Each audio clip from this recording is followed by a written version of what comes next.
this could... Oh God. So, So scary. Ooh. surveillance. Yeah. Okay. This is going straight to Bezos. There we go. Now, okay. Yep. So I'm going to share also the screen so you can see the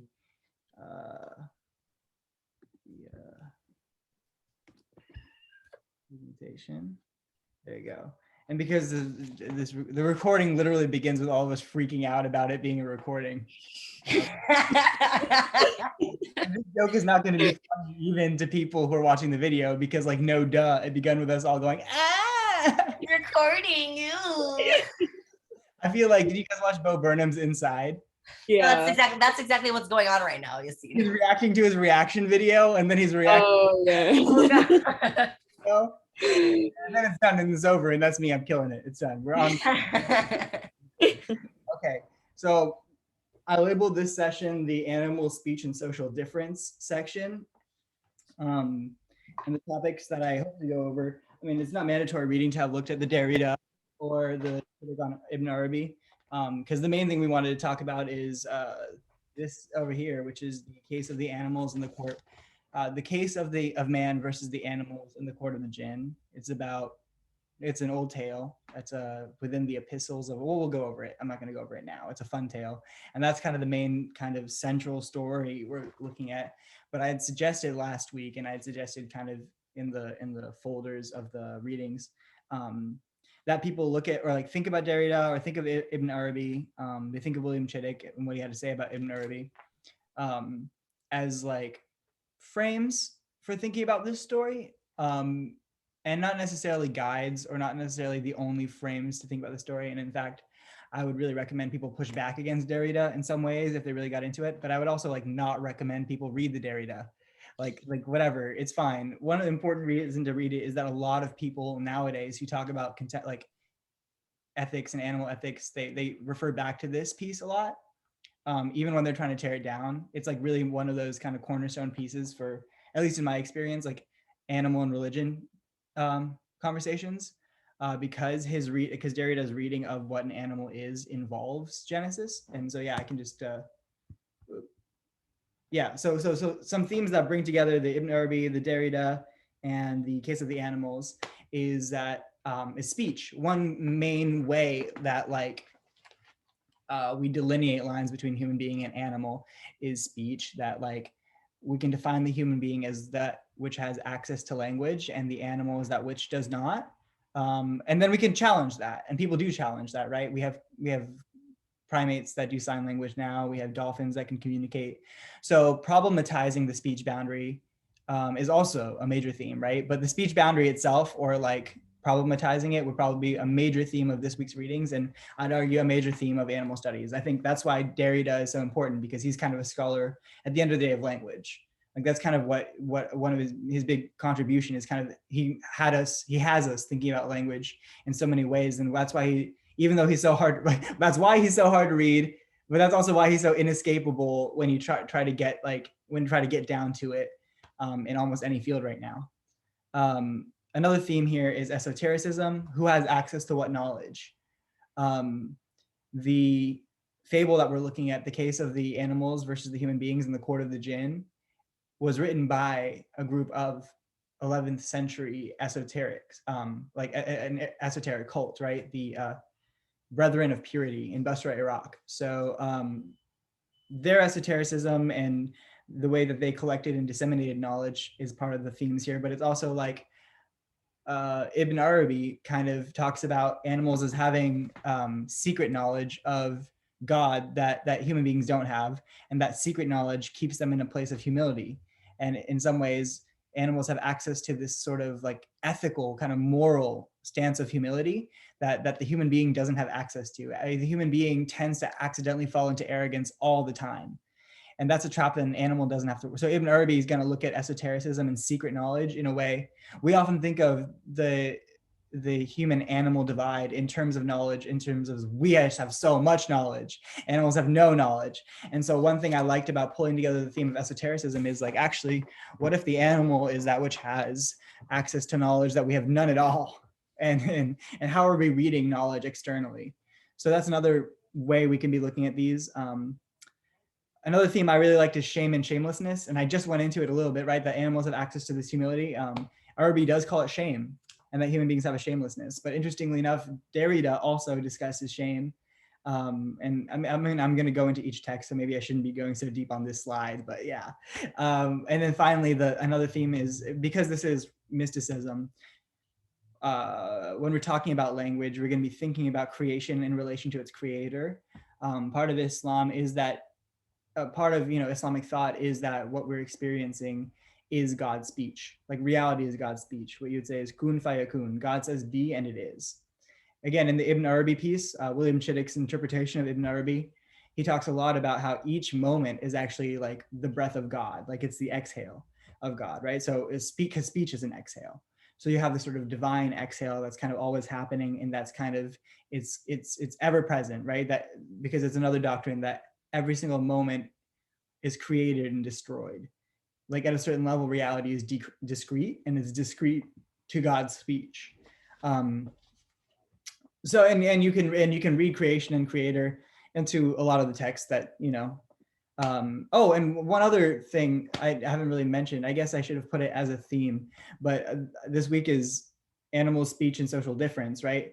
Because another interesting thing is that this divide between human and animal that's being problematized as speech, being problematized as knowledge, being problematized as shame, it often becomes analogy or metaphor or literally just comparison for human social differences like race, gender, territory. All of those things come up very, very quickly, which is why I also assigned or like included the Boisseron piece, the Afro doc, because what Boisseron kind of, Boisseron, she's French, Boisseron, what Boisseron, like what she's like going over is she looks at the moment that she looks at like Hurricane Katrina and says, okay, Kanye West saying George Bush doesn't care about Black people was like such a political moment. And it became this kind of really common saying in the US, like looking at Katrina footage, that America cares more about its animals and its pets than it does about its Black people. And the question is like, well, like on one hand, like, no, like slaughterhouses exist. But on the other hand, like racism is really, really bad. And so it's like, why, like, how do we think about animal ethics in the face of racism? A lot of times we end up undermining or doing this comparison dance that's really unsavory all around. People say racist things very quickly, or they completely miss the ethical demands that animals have.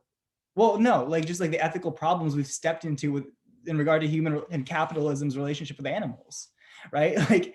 Like so we can and I mean Boisseron doesn't go here, but you can imagine, right? Like her project is instead to look at how both Blackness in the continental US and the Atlantic especially, and animality have progressed hand in hand. So in which contexts do police today send dogs on human beings, and in which contexts do they not? So she looks at like Standing Rock, for example. What about Standing Rock made dogs more valid than Occupy Wall Street? So she's going into that. She goes into so Boisseron is, I think, I bring her up not because I think that, on one hand, I think anyone talking about Islam needs to be thinking about it in the context of the ethical concerns of today. Not that Boisseron herself talks about Islam, but like I think if we're going to be talking about animality and social difference, there's plenty of Black Muslims, but not only that, like, right, it's just an important way to be thinking about it. But also the Case of the Animals, the esoteric brothers who wrote Case of the Animals, they were sort of early perennialists, where they believed that kind of all races were given the same esoteric truth, and it becomes translated into religions and it becomes translated. So they sort of have this view in the Case of the Animals of this kind of like the human being that transcends race, or that is united above race sort of thing. And this is like the 10th century, right? So race is like a different construct for them, right? But like but like they do have this sort of like, oh look, man sort of, basically what I'm trying to say is they also aren't very assertive about their theme in the story. Because it's a huge encyclopedia with this tiny story in it. And most of the encyclopedia they're making rational, functional arguments. Like it's like legal analysis. But once in a while they go into like hundreds of pages of telling a story. And that's kind of a hint that, first of all, there's esoteric knowledge here. There's knowledge that can be only kind of, that they've deemed only communicable through story. And that like clues us in that it's a complex one. That the answer isn't that somebody here is right and somebody's wrong, but that they wanted us to hear out every side of this argument. Otherwise, they would have just made the argument. But they present a court case, right, where the animals are suing human beings in front of the jinn, the supernatural creature. And so you have to hear both sides, is kind of what they're saying here. And so I wanted to bring in Basaran because I was like, one thing that they're thinking about in this piece is the boat is like almost a Noah's Ark of nationalities. It has people from all over the world on it. And they kind of, basically human difference is not erased in this story, but they gesture towards what if it could be erased in the story. And so I think that's like human parallel to, because of course there's human, right, there's the whole idea of subaltern studies. Can the subaltern speak, right? Human speech ends up being problematized all the time in the academy. So it's like, if speech is that's the other, people often problematize the line this way: oh, dolphins talk, gorillas talk, right? But how about this? Do human beings all talk? Like, what is speech that way? And then you can pull the line that, right? And then we have this kind of other thing shooting through it, which is like, God is always talking and we are God's speech. So it's like, we have like, basically, that's the themes, I think, broadly. I think I've accidentally gone over each text too much. I wanted to one by one. So yeah, again, this will be review now. Great. William Chittick on Ibn Arabi. William Chittick, if people don't know him, scholar of Islam, really esteemed. He studied under Hassan Nasser, who is assigned for next. And I guess we're not really doing things so totally in an order, but you'll see he's very, he does the closest thing to like an Islamic eco-theology I've seen, and his eco-theology is very good. And he's actually like, well, we'll go into him, but Chittick, the piece that I assigned talks about, he's explaining Ibn Arabi's conception of reality. He calls it a cosmological scheme. The nafas ar-Rahman, so the breath of the All-Merciful. That's what I was describing earlier, right? That reality is kind of based on that exhale. And so that being, like being is speech of God. And so Arabi basically made this connection that like one of the 99 kind of names of God is he who's alive, like always alive, right?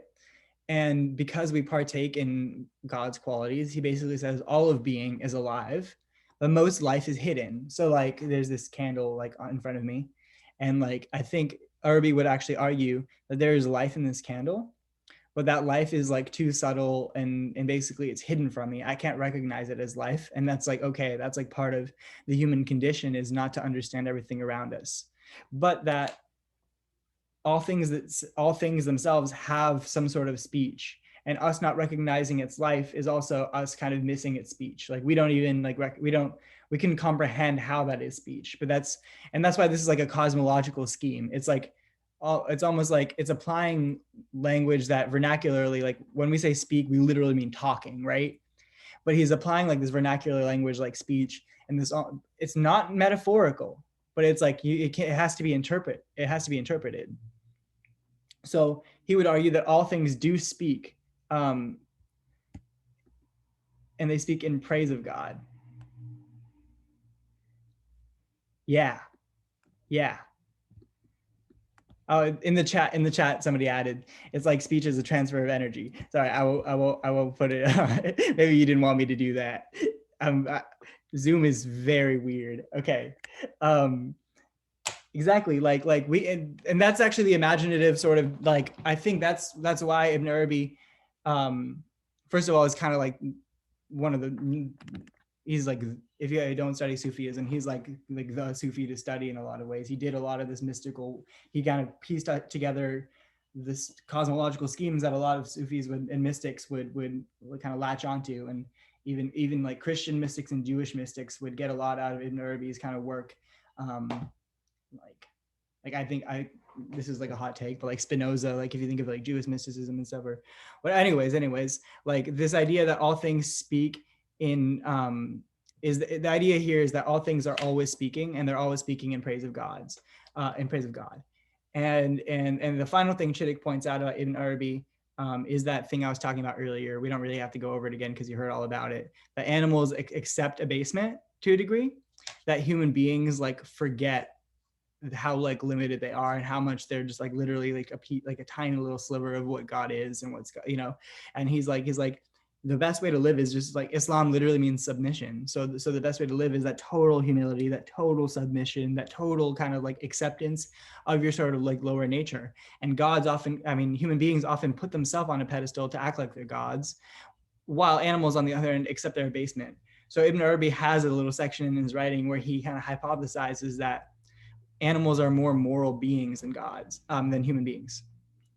So that's like the lowdown. And so, as I said, like we don't have to accept this fully as how we're looking at the world, but this is one of a couple of frames I wanted to throw out there before looking at the case of the animals.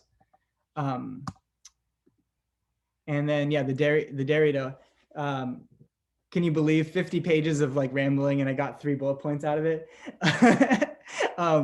One important thing to Derrida in the piece I shared is called "The Animal, Therefore That I Am," and he's referring to, you know, I think, therefore I am, right? By X, therefore I am. So the animal, therefore I am.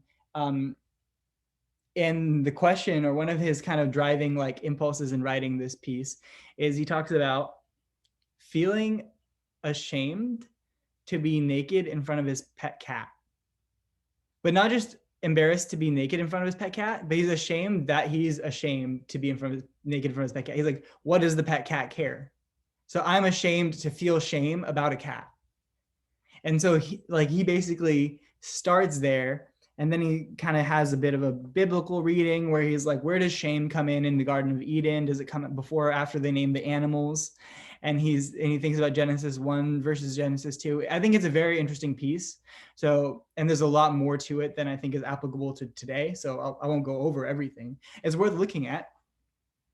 But I think the most important thing to think about here is that, like, let me get a good quote from him.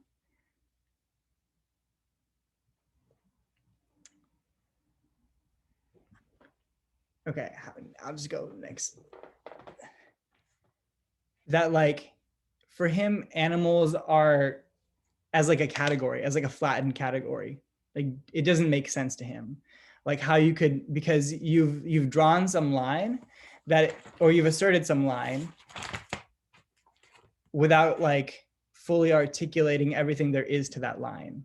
And so in French, he started, instead of saying animaux, like M-A-O-U-X, he's saying animaux, A-N-I-M-O-T-S. Like mot meaning words, instead of mot like the plural animaux, plural.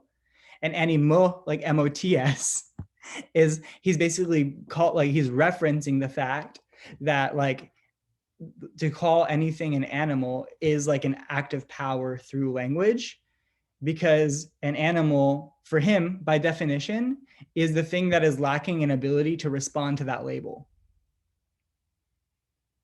And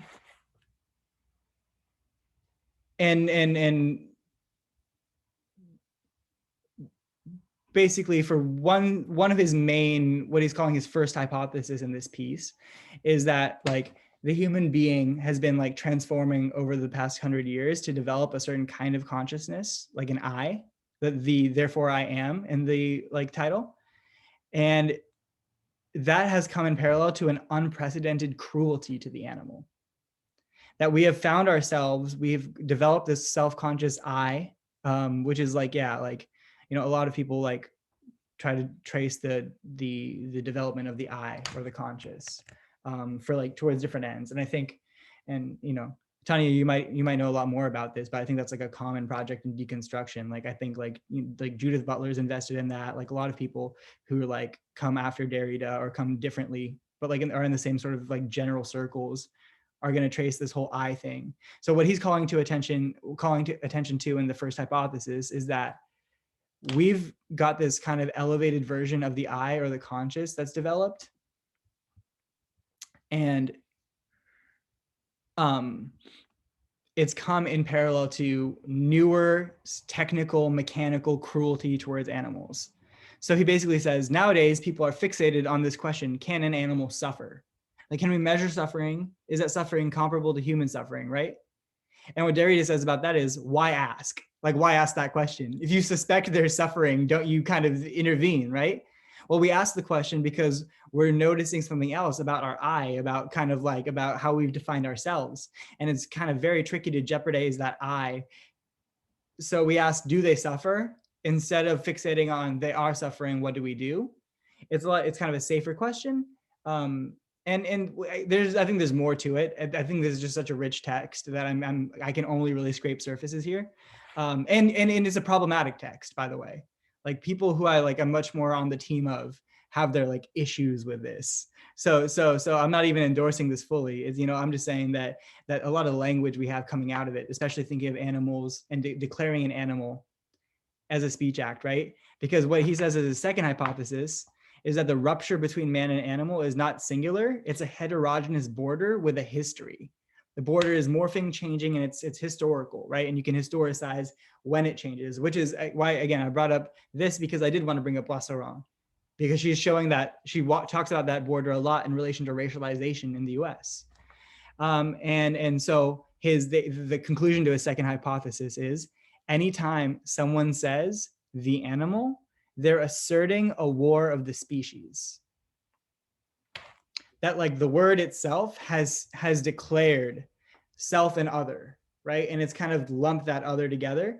And that act is the first act of violence. And then, so when you ask, can the animal suffer? I think Derrida would be saying that by already being called the animal in this sentence, the animal is suffering. Like, the animal, by virtue of being the animal, is in a state of suffering. Otherwise you wouldn't call it the animal.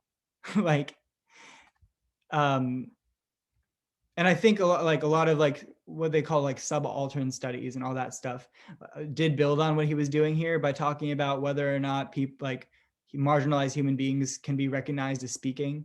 Can the subaltern speak? And then apparently somebody wrote a reply to Can the Subaltern Speak called Can the Mosquito Speak? Where it's like, okay, if we're going to draw the line, like, are there animals we draw the line about? Or I've not read that. I'm just saying that this is. That sounds really familiar. I'm trying to remember like who wrote that, because I think I did read that. Anyway, sorry. Oh, you read it? Okay. If you remember. I think I read it for a class. Let me, sorry, continue. I'll just like look at see if I remember who it was. Oh yeah. That's from Rule of Experts. Yeah. I can talk about it later. But yeah, it's from a book called Rule of Experts. I did read it, but a while ago, but it is really interesting. It's about development narratives in Egypt, between the book's kind of like chronologically divided, so it's like 19th, 20th century, early 20th, late 20th, but it's basically I feel like I'll probably bastardize it, but like basically the book is about like measurement and like the whole idea of like expertise, and like it's like role in like imperial narratives obviously is like asserting like a sort of colonial class of experts over like the native people there, but then it like takes it like a step further of like going really deep in like how this like expertise, or like how this this sort of like knowledge over space is like actually all these sort of like abstractions and guesses. And it's like really fascinating. I can send you, it's by something Mitchell, it's the author. Oh, is it? Oh no, never mind. But yeah, it's like Rule of Experts, Technopolitics and Modernity in Egypt, something like that. Sweet. Okay, yeah. So that, I mean, that's an angle I think people say develops from here, but that is. Yeah. Yeah, and like that book has a lot to do with like Latour. I don't know if you read Latour, but his whole sort of like his like way of talking about science, and like how like facts like or like not even mobilized. Like I don't know, Latour has such a like specific way of talking about it, it's hard to replicate, but like the random that thinking about science, yeah. Random walk. Yes. Okay, yeah. Well, yeah, no, I mean, I want to look into that myself. Yeah. but quickly it was, yeah, this is, I extracted this from Bassaran, because I was like, she's kind of complex. I think she's good. But like, I'd rather not like do a bad job trying to summarize the whole thing. I was like, this is where she, in her intro, like the thesis, looking at the Black Atlantic, mainly colonial France, the Caribbean, and North America, Afrodog examines understandings of race in a way that brings together animal and Black studies while rejecting the instrumentalization of comparison between racialized human beings and animals.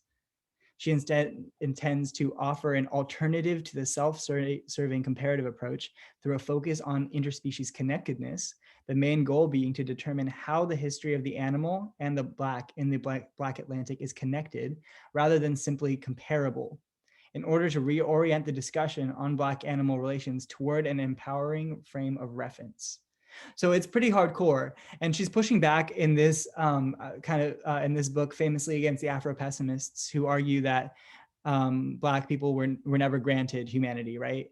That they're like that humanism is exclusive or exclusionary to Black people because humanism was developed within white supremacist contexts. And that that I think that's basically the summary of Afro-pessimism, and part of what she's talking about is like, well, that would make wouldn't that make Black people the animal, right? So she's like, like let's be careful here, because the non-human is still a useful analytical category for her. That animals, that's important to talk about how dogs were used to say to say Black people, in fact, in the slave trade, aren't animals. They're right. It's important that they weren't, right? It's important that they were human beings and they were chattel. It's like, I mean, the human. So while you can say, yeah, they were dehumanized, and again, like I'm not a study of. I have zero real skin in the game, right? But so who am I to really be taking a side here? But like, or at least without being a little bit more educated. But I think it's kind of an interesting, at least I'm pretty convinced by her against Afro-pessimism, that like, it's important that like, while Black people being traded were being denied humanity, they were also being denied like animality in a certain way, which is, again, like, I'm not saying that's a good thing, but I'm saying like, it's important that it's important that you take more seriously those kind of boundaries. And I don't know, I was pretty convinced that I was like, when we're thinking about social difference, or that animals should prompt us to think about social difference more complicatedly than human and non-human. Like, and yeah, that leads us to the case of the animal stuff that I was like, I didn't want to do as a PowerPoint. I have an interesting point to bring up about that, about how like humanity is framed within like the white supremacy lens, and how like there is the distinction between human and animals within that framework. Because I've been meditating a lot on like how, through generational trauma and socialization, like every time a person is faced with a microaggression or a micro trauma that causes them to become aware of a difference within their identity, with whether it's not like religious or physical or like behavioral, it is like what you said, like speaking, the other person is speaking from a frame of power. It establishes a difference from the norm. And so when you think about that, marginalized communities are just statistically more likely to be forced to have an empathetic lens, or at least be faced with these kind of like ethical / like existential questions in their daily life, right? And so when I watched the movie, I think you did bring it up, My Octopus Teacher, it was interesting because I had watched that after I had read a book about a female biologist who had written about the consciousness of octopuses, right? It's pusses. Scientifically, it's not pie, it's pusses. And it was interesting because I cannot speak on like the background of the author. I believe she was a white female biologist, but like she was noting and taking into account like the people around her, like, this is who they are and this is how it affects their lens. But in The Octopus Teacher, this man who is a prominent journalist, white male, photographer, it said that it wasn't until his late 50s when he spent every single day with this octopus, literally learning about it and like obsessing about it, that he then began to think about how animals have consciousness and animals have emotion and animals have their own complex societies. And then he started thinking about how other people are the same. It like basically took this man 50 years and like being with this animal every day to like realize these things. And it's interesting because, you know, I feel like when you would talk to most people, especially from like indigenous or like foreign cultures, they have a different relationship to animals, like you said. So that movie was an interesting highlight to that for me. Yeah. No, yeah, I definitely hear that. Exactly. I mean, and that's why I brought this up, is that that to talk about animal and animal cruelty, I think you have to kind of early on say that, well, we're going to be talking about power, and like actually the very same mechanisms of power that are relevant in the human animal divide are the same mechanisms between human beings. And then actually some mechanisms are different, but that you can recognize, you know, so it's like, I guess, but I think a lot of people sort of come at it from like even when they're going to do religious studies, they come from like a pseudoscientific worldview, like, or a standpoint that's like, that's thinking about species. And then they're going to be like, well, you know, we have this like categorization of animals, and like, let's look at its incident. This was part of like kind of day one of the course too, right? Is that some people would just want to catalog like the incidents of these of the names of these creatures in the Quran, and then say that that's how Islam is relevant to our animals. And so that's kind of what I'm pushing back against, is like, no, like thinking about animals from an Islamic lens actually is leading us to problematize animals, which should be like, okay, now where, and neither of you guys are Muslims, which is okay, totally fine, right? But like also like as a Muslim, and if anybody watches the recording, we were recording. I forgot. Yeah. So if there's Muslim, so as a Muslim, I think there's like the way we think about animals actually leads to ethical discernment that extends beyond our interactions with said animals. It's like an ethical discernment about like, it's like, okay, well, how do I think about politics here? How do I think about, and that's a really good segue, I think, to the case of the animals, which was like the text. And I made a little fake, because I was like, I don't know. It's like hard to read, but I found somebody who made a little graphic novel of it. And then I found another person who illustrated the moment. I like this picture because the king of the Jinn, this is how I imagine him. What is they call him? They call him Bill. What is it? Bibu? I can't remember what his name is in it. Maybe I'll just open it real quick. Here. Oh, Biwarasp. Biwarasp. This is one of those things that I've only ever read with my eyes and never said out loud.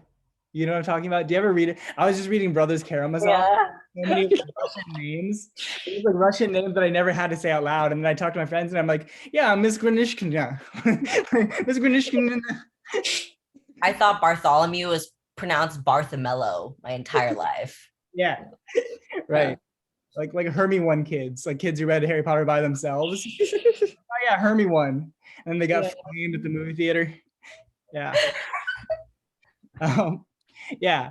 So anyway, this is the king of the Jinn, and in Islamic thought, the Jinn is made of smokeless fire. So this is a king made of fire. I think it's a very fire pick.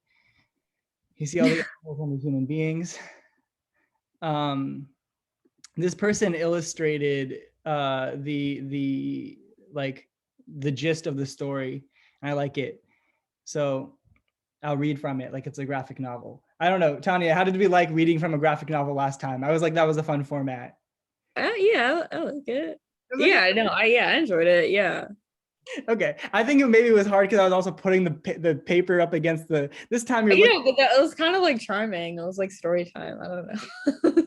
Well, this time I've upped my game. So we have a guy who made like a 7-slide rendition of the same tale I wanted to like talk about. And he's like, oh, there's a fable in the epistles of the Ikhwan al-Safa, which was written in Basra sometime in the 10th century. Remember I said the Brethren of Purity were their names, right? Um, a boatload of humans are shipwrecked on an island that is ruled exclusively by animals. The land is fertile and abundant, so they decide to settle, as humans do. I like the way he illustrated this as like industrial, because I Mhm. always imagine it. Yeah, I already am like feeling like fear, like this is like a psychological thriller. Like I already know what's gonna happen. I'm scared. Yet the creatures, who have never been dominated before, soon come to resent the settlers. They bring their complaints before Biwarusp, the king of the Jinn. The skinny mule speaks for the animals. Before these people came, we all lived in peace. Now humans force us to work under duress with beatings, bludgeonings, and every kind of torture. Now, interestingly, you can't help but think about like the parallels this artist is trying to do with like American settlers or just settler colonialism in general. But this story is from the 900s.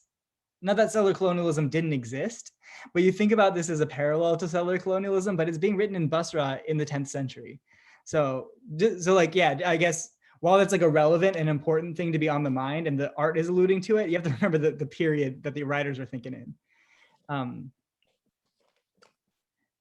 And so the human responds, we own this land and its resources. These cattle, mules, and horses, and even wildlife belongs to us. Biwarusp seems less than impressed. What proof or evidence do you have for this? I see, I don't like that Biwarusp. I like the Biwarusp that's like a wise, That's Wallace show. yeah, a wise fire. Because Mhm. he's supposed to be, like, I think they even describe him. Oh, where is it? Oh. Yeah, they said he's a skinny mule. No, the Oh Jinn. wait, what? Just kidding. I got lost. I'm talking about where the king. The king is described as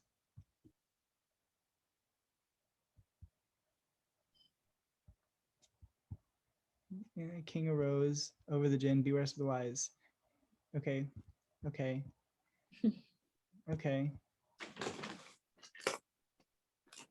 Oh no. Okay, so I don't know.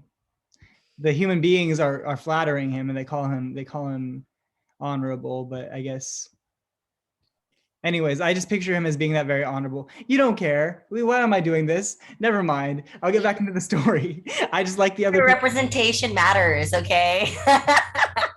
So true.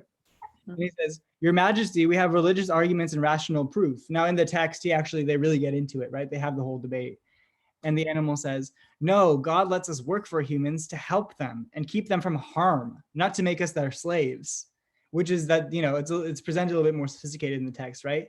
That the human beings argument is that human beings are superior to animals, and thus human domination of the animals is rational, because God is rational, and God creates things in a way that makes sense. There's something like coherent about human beings dominating the mule. And the animals are like, domination? Like, you guys are idiots. Like, we're here to help you. Like, you can't carry your stuff without us.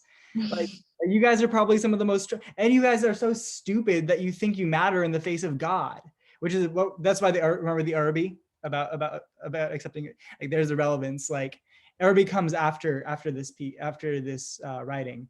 And in fact, he had beef, rumor. Okay. I'm not like, some say he had kind of beef with the school of thought that this text is written in. But you can see that, like, anyways, it's very important that they're like, look, just because we accept an outward posture of submission doesn't mean we're spiritually immature compared to human beings, right? There's actually a maturity in accepting your abasement. Islam means submission.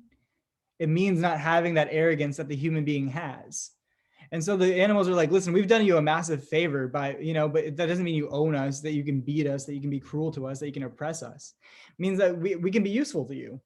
And then we can be treated right too. And, you can be useful to us. Like, it's okay.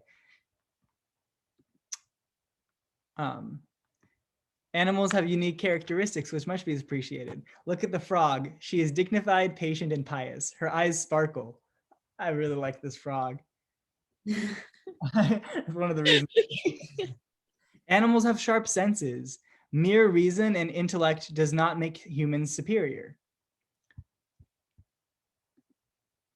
Then all of the creatures, from large hulking beasts to the little things that crawl and swim, raise their voices in complaint. They torture us and we are silent. Even if we could speak, would they care? Isn't that exactly what Derrida was asking? The question of are they suffering? Why do we think about the are they suffering question? We know they're suffering. We're the ones doing it. Like, why is that question relevant? Yeah. And by the way, this koala in the fire had me thinking about the Australia fires too. I was like, this is very like, I like the way this piece feels sort of, you have the lawyer in the modern suit and everything. And then the artist says, the fable provides no clear answers. It's not about winners or losers, but an invitation to imagine how nature would speak back, to respect those who steward the land better than we do, to cherish the sacredness of every living thing. So that's the story. And I think before closing the screen share, I do want to look more at the actual text of the book, or at least the selections that I sent out, just because he says that the fable ends on an unclear note, which is true, but he's also like kind of editorializing there, and we don't need to run on just his interpretation. So this is like at the very end, and I'll just read like the very kind of last kind of chapter of what happens in this court case, chapter 42. 42, by the way, it's a long discussion. So an orator from Mecca and Medina rises and says, we have virtues and distinctions which show that we are the lords and the animals are slaves to us. We're their masters and owners. The king says, what are they? Says, the promises our Lord gave us, that we of all living beings will be resurrected and raised up, brought forth from our graves and dealt our reckoning on the day of judgment, admitted by the straight path and entered into paradise, the lovely garden, the eternal garden, the garden of Eden, garden of sanctuary, the realm of peace and abiding, abode of the faithful, the tree of beatitude, the spring of Salsabil, rivers of wine, of honey, of milk, and pure sweet water with tiered palaces and green art and dark-eyed maidens to wife, and God close by, all merciful, all glorious, all bountiful, and the scent of the breeze and verdure, all described in the Quran in some 700 verses. All these animals lack, and it shows that we are the masters and they are our slaves. We have further distinctions too that would take too long to list. I've had my say. God grant me pardon to me and you. At this point, the delegate of the birds, the nightingale, rose and said, yes, as you say, O human, but bear in mind the rest of the promise, O humans. Chastisement in the grave, the interrogation of Nakir and Munkar. See, then these are angels that interrogate the dead in the grave and torment those who deserve chastisement. The grand finger wag, the biggest finger wag.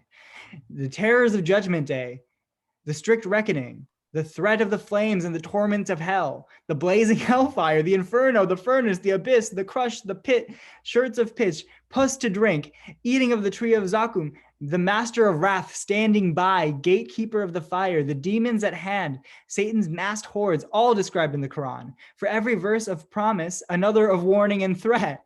All this is for you, not for us. We're exempt. We have no promised reward, but we face no threat of retribution. We accept our Lord's judgment, neither for nor against us. He withheld the blessing of his promise, but spared us the dread of his threat. So the evidence is balanced. You stand on equal footing with us and have no advantage to boast of. Now the orator says, how are we equal? How do we stand on a par when we have among us prophets and their devisees, imams, sages, poets, and paragons of goodness and virtue, saints and their seconds, ascetics, pure and righteous figures, persons of piety, insight, understanding, awareness, and vision, who are like the angels on high. They quest after the highest goods, yearn after their Lord, turn to him in all things, and ever hearken to him. They look to him, contemplate his greatness and splendor, trust him in all things, beseech him alone, seek him alone, and hope in him alone, since their care is his dread. Then the animal delegates and the genie sages all said together, humans, now at last you've come to the truth. You've spoken well and answered right, for what you claim now is something indeed to take pride in. The deeds you cite are indeed worth performing. The lives and characters of these saintly persons, their manners and thoughts, the studies in which they are versed are indeed worth vying for. But tell us, O humans, of the qualities and lives of these persons. Inform us of their insights and ways, their virtues and godly doings, if you know aught of these. Enlighten us about these if you can. The whole body fell silent, pondering the question, but no one had an answer. Finally arose a learned, accomplished, worthy, keen, pious, and insightful man. If you thought that list was long, wait for this list. This is the kicker here. He was Persian by breeding, Arabian by faith, a Hanif by confession, Iraqi in culture, Hebrew in lore, Christian in manner, Damascene in devotion, Greek in science, Indian in discernment, Sufi in intimations, regal in character, masterful in thought, and divine in awareness. Praise be God, Lord of all words, he said, destiny of the faithful, and foe to none but the unjust. God bless the seal of the prophets, foremost of God's messengers, Muhammad, God's elect, and all his worthy house and host and good nation. Yes, just majesty and assembled hosts, he began. These saints of God are the flower of creation, the best, the purest persons of fair and praiseworthy parts, pious deeds, myriad sciences, godly awareness, regal character, just and holy lives, and awesome ways. Fluent tongues weary to name their qualities, and no one has adequately described their inmost core. Many have cited their virtues, and preachers in public assemblies have devoted their lives down through the ages to sermons dilating on their merits and their godly ways without ever reaching the pith of the matter. And that's where it ends. The saints write, we've now laid out our story in 51 epistles as clearly and concisely as possible, and this essay is one of them. That's the end of the whole encyclopedia. Not just the end of the story. There's no conclusion. But, you know, remember this comic said,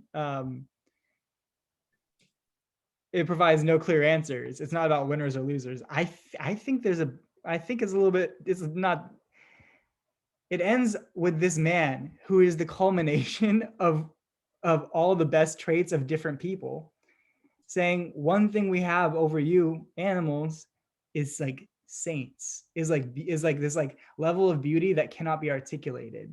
And right in the very last sentence, many have cited their virtues, and preachers in public assemblies have devoted their lives down through the ages to sermons dilating on their merits and their godly ways without ever reaching the pith of the matter. Now, this is what I wanted to talk about, but that's okay because you know, I don't want to put people on the spot because this is all new and it's just hitting. But what I find very interesting about that ending is that after all that talking, after that like long list, and after talking about how great an orator he is, the very last sentence of the entire encyclopedia is how the best speakers couldn't describe the best people. Like they spend all day giving sermons, like they talk about their prophets, right? And these guys were low-key perennialists, so people, I mean, basically people know that the Brethren of Purity were Ismaili Shia Muslims, though that is contested. I think a few other people will have claimed them to be part of their sect, but basically they're esoteric Muslims. But I think they were perennialists in that they believed that people who weren't Muslims had access to esoteric truths themselves. So they're being very general when they're talking about saints and prophets, even though they're being specifically Islamic at other times too. And the funny thing is they're like, people stand around all day talking about the prophets they love, like the saints and like their devotion. And not just like saints, but like just like the beautiful, like people with beautiful character. They spend their whole lives studying people of beautiful character, and they never get to the heart of the matter. So the funny thing is, the question of whether or not animal justice revolves around whether or not animals can speak and plead their case in front of Jinn. It ends, it's like, well, human beings are better than animals. Well, this is what the last human being says, right? They are better than animals because they have these beautiful saints that you can't even, they have people who, there's just something so special about them, you know? That human, but the triumph of the human being, according to the Brethren of Purity, is to transcend language. Now, what the hell, right? Because this whole thing has been this whole like you see that you might have this what are they? There's like a name for this, the ontology, right? The theory of being, a theory of being that split three ways of gods, humans, animals. It's something people talk about as being a very common way of projecting onto the world that beings are, or beings with agency are gods, humans, or animals. And this flips it on its head in terms of access to speech, right? Because you may have said animals aren't talking, human beings are talking, and then when God talks, it is what everything else is. So it's like three levels of speech, right? This flips it all over the place because it says the thing that puts human beings here above animals but below God is that they have access to the qualities up here that they can't even speak about. But weren't we saying that animals already had access to that? Ibn Arabi said that. So boom, Derrida, Arabi, case of the animal. This is the lecture. That's the point I've been trying to make. Whew, feels good to get it off my chest, and I can stop recording, and we can keep talking. But I'll quit the recording, and we can speak freely, and people in the recording will have to wonder what we talk.